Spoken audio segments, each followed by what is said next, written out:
అందరికీ నమస్కారం. పాడి పంటల ఛానల్ చూస్తున్నటువంటి రైతులందరికీ స్వాగతం. నా పేరు doctor A Deepti, assistant professor విస్తరణ విభాగము ఆంధ్రప్రదేశ్ ఫిషరీస్ యూనివర్సిటీ మత్స్య కళాశాల ముత్తుకూరులో పనిచేస్తున్నాను. ఈరోజు నేను పీతల పెంపకం క్రాబ్ కల్చర్ గురించి మీతో మాట్లాడాలనుకుంటున్నాను. పీతల పెంపకంలో చాలా రకాలు ఉన్నాయి. అయితే మన ఆంధ్రప్రదేశ్లో ముఖ్యంగా రైతులు అనేవారు సాగు చేసేటివి మడ్ క్రాబ్స్. వాటిని సైంటిఫిక్గా సిల్లా సెర్రేటా మరియు సిల్లా ట్రాంక్వబారికా అంటారు. ఈ మడ్ క్రాబ్ యొక్క పెంపక విధానం గురించి ఈరోజు మనం తెలుసుకుందాం. ముఖ్యంగా ఈ పీతల పెంపకం మన ఆంధ్రప్రదేశ్లో చూసుకుంటే కనుక నెల్లూరు, ప్రకాశం, గుంటూరు, కృష్ణా, తూర్పుగోదావరి, పశ్చిమ గోదావరి మరియు శ్రీకాకుళం వంటి తీర ప్రాంత జిల్లాలలో ఈ పీతల పెంపకం ఎక్కువగా జరుగుతుంది.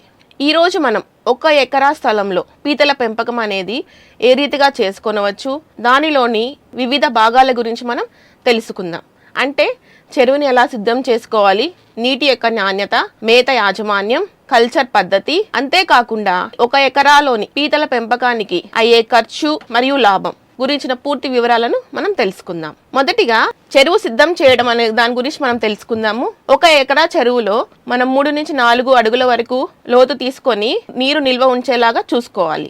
ఈ చెరువుని ముఖ్యంగా సిద్ధం చేసుకునేటప్పుడు ఫెన్సింగ్ అనేది ఖచ్చితంగా వేసుకోవాలి. ఎందుకంటే పీతలు అనేవి బయటికి వెళ్ళిపోకుండా చూసుకోవాలి. ఈ సిద్ధం చేసినటువంటి ఈ చెరువులో 200 నుంచి 250 కిలోల సున్నాన్ని 1 ఎకరాకి మనం చల్లుకోవాలి. చల్లిన 2-3 రోజుల తర్వాత మాత్రమే నీరుని మనం నిల్వ చేయాలి. రెండో విభాగంగా చూసుకుంటే నీటి నాణ్యత. మనం నీరు నింపిన తర్వాత పీతలు అనేటివి ఉప్పు శాతం ఎక్కువ ఉన్న నీళ్ళలో ఇవి బాగా పెరుగుతాయి. ఈ ఉప్పు సెలినిటీ వచ్చేసి 25 ppt వరకు మనం సెలినిటీ ఉందో లేదో చెక్ చేసుకోవాలి.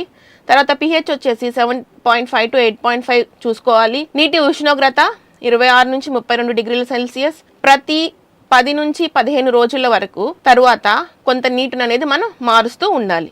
మనం చెరువు సిద్ధం చేసుకున్న తర్వాత నీటిని నింపిన తర్వాత మన పీత పిల్లలను చెరువులో వదిలేయాలి. ఈ పీత పిల్లలను మనం ఎంపిక చేసుకున్నప్పుడు మినిమంగా బరువు 80 నుంచి 120 గ్రాములు బరువున్న పీతల పిల్లలను మనం సెలెక్ట్ చేసుకోవాలి. మరి ముఖ్యంగా అవి ఆరోగ్యంగాను చురుకుగా ఉండేవిగా మనం చూసుకోవాలి. 1 ఎకరాకు 800 నుంచి 1000 పీతలను మనం స్టాక్ చేసుకొనవచ్చు. వీటిలో ముఖ్యంగా మగ పీతలను ఎక్కువగా మనం పెంచడం మంచిది. ఎందుకంటే మగ పీతలు అనేవి చాలా యాక్టివ్గా ఉంటాయి. అంతేకాకుండా వాటిలో మాంస శాతం చాలా ఎక్కువగా ఉంటుంది. అంతేకాకుండా ఇది గుడ్లు పెట్టే తత్వం లేదు కాబట్టి ఈ మగపీతలు అనేటివి మనకి మాంసం బాగా పెరిగి తొందరగా మనకు ఒక సైకిల్ అయిపోయేసరికి 4 నెలల్లో ఎక్కువ బరువు అనేది మనకి వస్తాయి. కాబట్టి మనం పిల్లలు ఎంపిక చేసుకునేటప్పుడు మగపీత పిల్లలను మనం ఎక్కువ చేసుకుంటే మంచిది.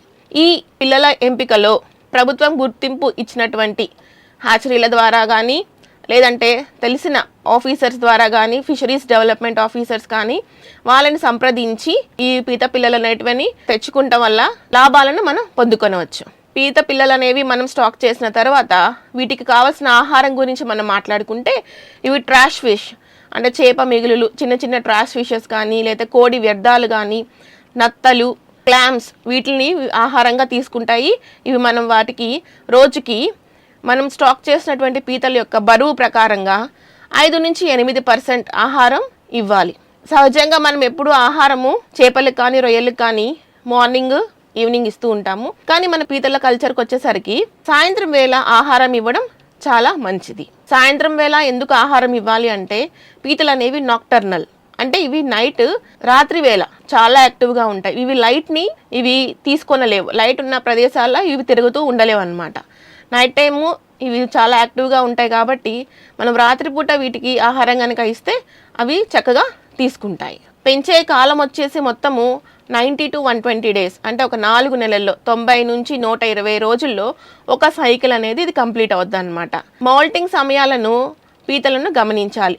మౌల్టింగ్ అంటే రోజులు గడిచే కొందికి పీతలోని మాంసం అనేది పెరుగుదల చెందుతుంది. కానీ పైన ఉన్న షెల్ ఎగ్జోస్కెలిటన్ అంటారు, అది చాలా గట్టిగా ఉంటుంది అనమాట. ఎప్పుడైతే ఇది మాంసం అనేది పెరుగుతూ ఉంటుందో ఆ షెల్ని అది వదిలేస్తుంది. ఆ షెల్ని వదిలేసేటప్పుడు మనం గమనించుకుంటూ ఉండాలి. అంతేకాకుండా ఈ పీతలు అనేవి ఒకదానితో ఒకటి పోరాడుతూ ఉంటాయన్నమాట. అప్పుడు కూడా వాటికి ఏమైనా గాయాలు కలిగినప్పుడు దానివల్ల కూడా అవి ఆ షెల్ అనేది అంటే పైన ఉన్నటువంటి ఆ షెల్ని అది వదిలేస్తూ ఉంటుంది అనమాట. సో ఈ మోల్టింగ్ సమయాల్లో ఖచ్చితంగా పీతలను మనం గమనించుకుంటూ ఉండాలి. కాబట్టి ఈ పీతలు ఒకదానితో ఒకటి గాయపరుచుకోకుండా ఉండాలి అంటే ఖచ్చితంగా ఈ పీతల పెంపకంలో తప్పనిసరిగా కొన్ని ఆశ్రయాలు అంటే పీతలకు కొంచెం షెల్టర్స్ ఆశ్రయాలు మనం మన కల్చర్ చేసేటువంటి ఆ పాండ్స్లో మనం వేయాలి. కొబ్బరి ఆకులు కానీ, సన్నటి పీవీసీ పైపులు కానీ, టైర్లు కానీ, మట్టి మట్టలు కానీ ఇవి ఖచ్చితంగా చెరువు అంతా సమానంగా మనం వేయాలి. ఇవి వేసినప్పుడు ఏంటంటే అవి ఏదో ఒక దాంట్లో పైపుల్లో కానీ టైరుల్లో కానీ అవి లోపల ఉండిపోయి ఒకరినొకటి అది పోరాటం చేసుకోకుండా అవి బాగా పెరిగే అవకాశం ఉంటుంది. కెనమాలిజం అనేది తగ్గుతుంది. అంతేకాకుండా సర్వైవల్ రేట్ అనేది కూడా పర్సంటేజ్ కూడా పెరిగే అవకాశం ఉంటుంది. తర్వాత ప్రతి 10 నుంచి 15 రోజులకు ఒక 20 నుంచి 30% వరకు నీటిని మనం మార్చాలి. ఒకవేళ నీరు కనుక దుర్వాసన వస్తే వెంటనే ఆ నీటిని ఎక్స్చేంజ్ చేయాలి. దుర్వాసన లేకపోతే 10 నుంచి 15 రోజులలో ఖచ్చితంగా 30% నీటినైనా మారుస్తూ ఉండాలి. తర్వాత హార్వెస్టింగ్, కోత. ఈ పీతలను ఎప్పుడు హార్వెస్ట్ చేయాలి అంటే పెద్ద పీతలను దశల వారీగా మనం పట్టుకొనవచ్చు. రాత్రి సమయాలలో ఈ పీతలను మనం వల ద్వారా కానీ లేదంటే ట్రాప్స్ ద్వారా కానీ పట్టడం మంచిది. ఒక సైకిల్ అంటే ఒక 120 రోజుల్లో కంప్లీట్ అయ్యే ఈ ఒక సైకిల్కి 1 ఎకరా చొప్పున అయ్యే ఖర్చులు, వచ్చే రాబడి గురించి తెలుసుకుందాం. చెరువు సిద్ధం చేయడానికి 10,000 వేసుకున్నా. ఖచ్చితంగా రెండో ఇంపార్టెంట్ పాయింట్గా చెప్పింది ఈ పీతల పెంపకంలో నెట్ ఫెన్సింగ్ ఖచ్చితంగా ఉండాలి. నెట్ ఫెన్సింగ్ గురించి అంతేకాకుండా వారికి దాక్కోవడానికి ఇచ్చే సామాగ్రి అంటే షెల్టర్స్ మనం చెప్పుకున్నాం కదా. పీవీసీ పైపులు అయితే ఏంటి, టైర్లు అయితే ఏంటి, కొబ్బరి మట్టలు అయితే ఏంటి, వీటికి అయ్యే ఖర్చు సుమారుగా 20,000 వేసుకున్నా. పీతల పిల్లలు 1 ఎకరాకి 900 నెంబర్, 800 నుంచి 1000 నెంబర్లు స్టాక్ చేసుకోవచ్చు. మనం 900 నెంబర్కి కనుక మనం స్టాక్ చేసుకుంటే ఒక్కొక్క పీత పిల్ల వచ్చేసి 35 రూపాయల ప్రకారం వేసుకున్న 67,500. తర్వాత ఆహారానికి అయ్యే ఖర్చు 30,000, నీటి నిర్వహణ ప్రోబయోటిక్స్కి 7,000, లేబర్ ఛార్జీలు 10,000, రవాణా మరియు ఇతర ఖర్చులు 10,000. మొత్తం వేసుకున్నా కానీ 1,54,500 రూపాయలు. మనకు స్థిరంగా అయ్యే ఖర్చు 1,54,500 రూపాయలు 1 ఎకరాకి. తర్వాత దిగుబడి మరియు అమ్మకాల గురించి తెలుసుకుంటే మొత్తంగా మనం 1 ఎకరాకు 900 నెంబర్ల పీత పిల్లలను మనం స్టాక్ చేసి ఉన్నాము. అందులో సర్వైవల్ పర్సెంట్ 70% మాత్రమే తీసుకుంటే 630 పీతలు మనకి సర్వైవల్ పర్సెంట్ 70%లో చూసుకుంటే 630 పీతలు. సగటు బరువు వచ్చేసి ఒక్కొక్క పీత బరువు 600 గ్రాములు నుంచి 1 కిలో వరకు వస్తుంది. తక్కువలో 600 గ్రాములు వేసుకున్న 600 గ్రాములు ఇంటూ 630 పీతలు మొత్తం వచ్చేసి దగ్గరగా 380 కిలోలు. మనకి 1 ఎకరాకి 380 కిలోలు. అమ్మకం ధర 1 కేజీ వచ్చేసి 700 రూపాయలు సగటున మనం వేసుకుంటే మనకి మొత్తం వచ్చిన దిగుబడి 380 కిలోలు ఇంటూ అమ్మకం ధర 700 మనం చూసుకుంటే అప్పుడు మొత్తం ఆదాయం 2,66,000. పెట్టుబడి ఖర్చులు 1,54,500. నికర లాభం ఒక సైకిల్కి 1,11,500 రూపాయలు అటు ఇటుగా ఉంటుంది. తర్వాత ఈ పీతల పెంపకంలో ఇంకొక ముఖ్యమైన పద్ధతి ఏంటంటే పీతల ఫ్యాటనింగ్ అంటాం, క్రాబ్ ఫ్యాటనింగ్ అంటాం. అంటే సహజంగా అయితే 120 రోజులు 4 నెలల్లో ఈ క్రాబ్స్ అనేవి, ఈ పీతలు అనేవి మనకి మార్కెట్ సైజుకి మనకి వచ్చేస్తాయి. అంటే ఒక 800 గ్రాములు లేకపోతే 600 గ్రాములకు వచ్చేస్తాయి. కానీ ఈ మధ్యకాలంలో ఏంటంటే బాక్సుల్లో కానీ ట్రేస్లో కానీ పెట్టి ఫ్యాటనింగ్ పద్ధతిలో పీతలు అనేటివి పెంచడం జరుగుతుంది. ఫ్యాటనింగ్ పద్ధతిలో ఈ పీతలు అనేటివి పెంచడం జరుగుతుంది. ఈ ఫ్యాటనింగ్ అనేది వచ్చేసి 15 నుంచి 20 రోజులు మాత్రమే ఉంటుంది. ఈ ఫ్యాటనింగ్ యొక్క షెడ్యూల్ గురించి ఇప్పుడు మనం తెలుసుకుందాం.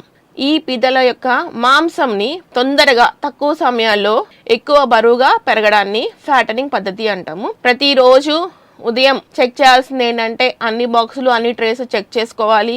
ఏమైనా చనిపోయిన పీతలు ఉంటే వెంటనే వాటిని తీసేయాలి. పీతలు చురుకుగా ఉన్నాయో లేదో అనేది కూడా మనం గమనించుకుంటూ ఉండాలి. అంతేకాకుండా ముఖ్యంగా నీటి నాణ్యతను మనం పరిశీలించుకోవాలి. అదే కాకుండా నీటి రంగు ముదురుగా ఉందా లేదా చూసుకోవాలి. ముదురుగా నీటి రంగు అనేది ఉండకూడదు, లేతగా నీటి రంగు అనేది ఉండాలి. ఇది ఉదయం చేయాల్సిన పనులు. మధ్యాహ్నం ఖచ్చితంగా మరి నీటి నాణ్యత మనం చూసుకోవాలి. pH వచ్చేసి 7.5 నుంచి 8.5 మధ్య ఉందో లేదో చెక్ చేయాలి. ఉప్పతనం సెలినిటీ వచ్చేసి 25 ppt లోపు ఉందో లేదో చూసుకోవాలి. అంతేకాకుండా బాక్సులన్నీ శుభ్రంగా ఉన్నాయా లేదా మనం గమనించుకుంటూ ఉండాలి. నీటిలో ఎటువంటి మిగిలిపోయినటువంటి ఆహారం ఏదైనా ఉన్నా ఆ నీటిలో నుంచి ఆహారాన్ని మనం వెంటనే తీసివేయాలి. సాయంత్రం మనం చేయాల్సినది ఏంటంటే ఆహారం వేయడం.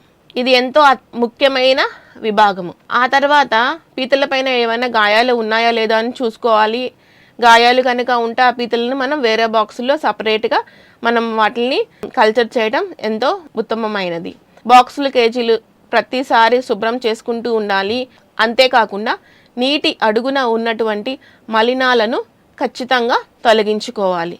ఈ రీతిగా ఒకరోజు ఉదయము, మధ్యాహ్నము, రాత్రి వేళ మనం ఖచ్చితంగా తగు జాగ్రత్తలు కనుక తీసుకుంటే మనకి 15 నుంచి 20 రోజుల్లోనే ఈ ఫ్యాటనింగ్ పద్ధతి ప్రకారంగా చేపలు అనేవి మంచి బరువు అనేది తక్కువ సమయంలో పెరుగుతాయి. ట్రాప్ ఫ్యాటనింగ్ యొక్క 30 రోజుల షెడ్యూల్ గురించి కనుక మనం మాట్లాడుకుంటే మొదటి 5 రోజులు పీతలు అలవాటు పడే దశ.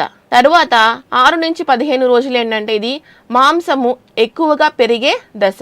ఈ 15 నుంచి 25 రోజులు ఏంటంటే మాంసం పూర్తిగా నిండే దశ అంటారు. అంటే కంప్లీట్గా ఒక 600 నుంచి 800 గ్రాముల వరకు కంప్లీట్గా మాంసం అనేది ఒక పీత పిల్ల అనేది అంత వెయిట్గా ఖచ్చితంగా వస్తుంది. మాంసం పూర్తిగా నిండే దశ ఇది. తర్వాత 26 నుంచి 30 రోజులు ఏంటంటే కోతకు వచ్చే దశ. మనం హార్వెస్ట్ చేయడానికి ఆ పీత పిల్లలు అనేవి అవి సిద్ధంగా ఉన్నట్టు. ఈ రీతిగా మనం తక్కువ సమయంలో తగిన మెళుకువలు, తగిన జాగ్రత్తలు కనుక మనం తీసుకుంటే ఈ ఫ్యాటనింగ్ పద్ధతి ప్రకారంగా మనం తక్కువ సమయంలో ఎక్కువ దిగుబడులు అనేటివి, ఎక్కువ సర్వైవల్ అనేటువంటిది, ఎక్కువ బరువు వెయిట్ని ఉన్నటువంటి పీతలను మనం హార్వెస్ట్ చేయొచ్చు. ఈ క్రాప్ కల్చర్ అంటే పీతల పెంపకానికి ప్రభుత్వం ఇచ్చేటువంటి సబ్సిడీలు మరియు సహకారాలు. ప్రధాన మంత్రి మత్స్య సంపద యోజన PMMSY ఇది ఒక కేంద్ర ప్రభుత్వం యొక్క పథకము. సబ్సిడీ అనేది అందిస్తుంది. జనరల్ కేటగిరీ అయితే 40% సబ్సిడీ వరకు వస్తుంది. SC/ST మహిళలకు అయితే 50% సబ్సిడీ వరకు వస్తుంది. ఇది చేపలు, రొయ్యలు మరియు పీతల పెంపకం వంటి కార్యకలాపాలకు వర్తిస్తుంది. మన ఆంధ్రప్రదేశ్లో కనుక చూసుకుంటే ఇంతవరకు మనకి పీతల యొక్క హ్యాచరీ, క్రాబ్ హ్యాచరీ అనేది మనకి ఇంతవరకు లేదు. మన రైతులు తీర ప్రాంతంలో ప్రతి జిల్లాలో రైతులు అనేవారు సిరిక్కల్ తమిళనాడు నుంచి వాళ్ళు ట్రాన్స్పోర్టేషన్ ఛార్జీ పెట్టుకొని వాళ్ళు పీత పిల్లలు అనేటివి అక్కడ నుంచి ట్రాన్స్పోర్ట్ చేసుకొని తీసుకొస్తున్నారనమాట. అయితే రీసెంట్గా ఫస్ట్ టైము అడవి విలేజ్ సూర్యలంక బాపట్ల జిల్లా ఇక్కడ NFDB national fisheries development board, marine products export development authority MPEDA, Rajiv Gandhi centre for sustainable aquaculture ఈ మూడిటి యొక్క జాయింట్ ఆధ్వర్యంగా ఈ అడవి విలేజ్ సూర్యలంక బాపట్ల జిల్లాలో రీసెంట్గా కొత్తగానే ఈ పీతల యొక్క హ్యాచరీ అనేది స్టార్ట్ చేయడం జరిగింది మన ఆంధ్రప్రదేశ్లో. ఫైనెస్ట్ క్వాలిటీ సీడ్, తక్కువ ట్రాన్స్పోర్టేషన్ ఖర్చుతోనే వాళ్ళు ఈ పీత పిల్లలు అనేటివి వాళ్ళు కొనుక్కోవచ్చు. ఇవి యాక్చువల్గా ఏంటంటే మన ఆంధ్రప్రదేశ్లో కాకుండా Malaysia, Singapore, Thailand, Saudi Arabia ఇలాంటి ఇతర కంట్రీస్కు మన ఆంధ్రప్రదేశ్ నుంచి ఎక్కువగా ఎగుమతులు ఎక్స్పోర్ట్ ద్వారా వెళ్తున్నాయి. లోకల్ మార్కెట్లో కనుక మనం చూసుకుంటే, లైవ్ మార్కెట్లో మనం చూసుకుంటే ఒక 500 రూపాయలు 600 రూపాయలు ఉంటుంది. అదే ఇవి కనుక వేరే కంట్రీస్కి ఇది ఎక్స్పోర్ట్ చేసినప్పుడు ఏంటంటే రెండింతలు మార్కెట్ ప్రైస్కి ఇవి మనం ఎక్స్పోర్ట్ చేస్తున్నాం. కాబట్టి పీతల పెంపకం అనేది రైతులకు ఎంతో దిగుబడులను ఇస్తుంది. ఇంకొక విషయం ఏంటంటే మన ఆంధ్రప్రదేశ్లో గిలిగల దిన్ని విలేజ్ కృష్ణా జిల్లాలో 2000 హెక్టార్లో మడ అడవుల్లో పీతల పెంపకం అనేది జరుగుతుంది. ఈ పీతల పెంపకంలో రైతులు గుర్తుంచుకోవాల్సింది ఏంటంటే మొదటిగా ఫెన్సింగ్ అనేది మనం బలంగా వేసుకోవాలి. రెండవదిగా మగ పీతలను చక్కగా మనం ఎంచుకోవాలి. మూడవదిగా వచ్చేసి మనం వాటర్ క్వాలిటీ, నీటి నాణ్యత అనేది సరిగ్గా చూసుకుంటే మనకి ఖచ్చితంగా ఒక సైకిల్లో 90 నుంచి 120 రోజుల్లో ఖచ్చితంగా మనం లాభాలు పొందుకొనవచ్చు. కొన్ని మెలకువలన్నీ పాటించుకొని చేసుకోగలిగితే మంచి ఆదాయాలు, మంచి దిగుబడులు పొందుకుంటారు. నాకు ఈ అవకాశం ఇచ్చినటువంటి పాడి పంటలు ఛానల్ వారికి ధన్యవాదాలు తెలియజేస్తున్నాను.